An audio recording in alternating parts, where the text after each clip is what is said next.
All right, so our next speaker is Rosalee Scarito, Senior Compliance Officer, Health Products Inspectorate and Licensing Regulatory Operations, Region Branch of Health Canada. Rosalee is a GMP Inspector at Health Canada and a co-chair and founding member pardon me, of the Health Canada's GMP Data Integrity Working Group. In industry, Rosalee worked as a quality control analyst and a team leader who helped establish and operate a contract stability laboratory before working as a quality assurance manager. Rosalee, would you please join us? Her topic this morning is data integrity and out-of-specification investigations, something I'm sure is near and dear to everybody in this room. Thank you, Welcome, John. Rosalee, to the stage. Thank you. And just a minor change, I think, since we submitted that bio, my membership at the Data Integrity Working Group has changed slightly, and I've taken somewhat of a backseat. I'm just a member and not the co-chair. However, I have the opportunity to take all of your questions back to the team and get anything that I can't answer for you today answered for you by them or by the group after today.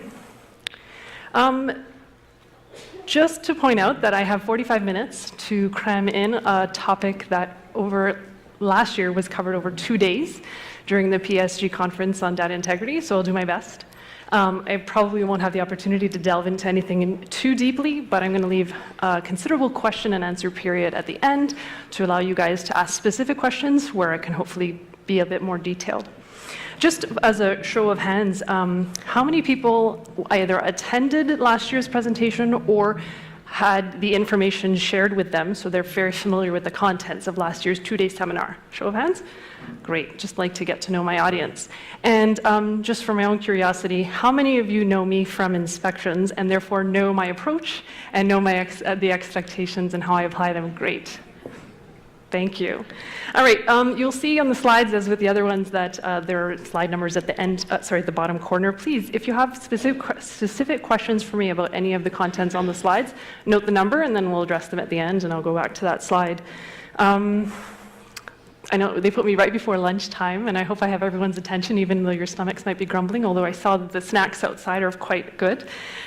So just in case you're wondering who can nod off and who should be paying attention, the contents or the topics that I'll be talking about apply equally to fabricators, packagers, labelers, testers, importers, distributors, and wholesalers. And if that isn't clear by the end of, or if why isn't clear by the end of the presentation, please don't hesitate to ask me how this is applicable to people like importers, distributors, and wholesalers, because sometimes that's a question. I'll be happy to point that out if I haven't already. One thing I want to point out as well before we move on is the theme of the 2 days is keeping up with change. And I wanted to point out that the expectation that data being used to make critical informed decisions about drug products that are on the Canadian market is not a new expectation. So data integrity has always been an expectation. I liked Reza's timeline in his presentation about APIs. It went back from 2013 and onward, and you can kind of see the progress of things.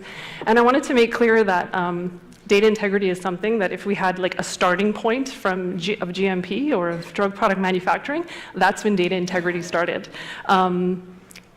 So it's not a new expectation. So in terms of keeping up with change, the change might simply be the approach during inspections on what's being looked at, but the expectation is that you look after your data responsibly, so you ensure that it's reliable and reliable is always been an expectation. So nothing new there. So just a general overview, I'm going to spend a bit of time looking at general data integrity principles and references, and considering all the people here that were at last year's presentation, I shouldn't spend too much time on that. I'll spend some time recapping the contents of last year's October 2016 presentation, where I talked about control and review of data, the important part being you're responsible for knowing the data that you're generating and making sure that everyone's reporting all data to be considered or all relevant data. The last part, somewhat new, is to add on the topic of out-of-specification investigations and common deficiencies. I guess just piggybacking off of last year's discussion last year was a lot about detecting or finding or making sure everybody's reporting the information that's needed to make important quality decisions. This add-on is now that everything is being detected and reported, are you investigating failures adequately? And so there's a few discussions I'd like to share with you there.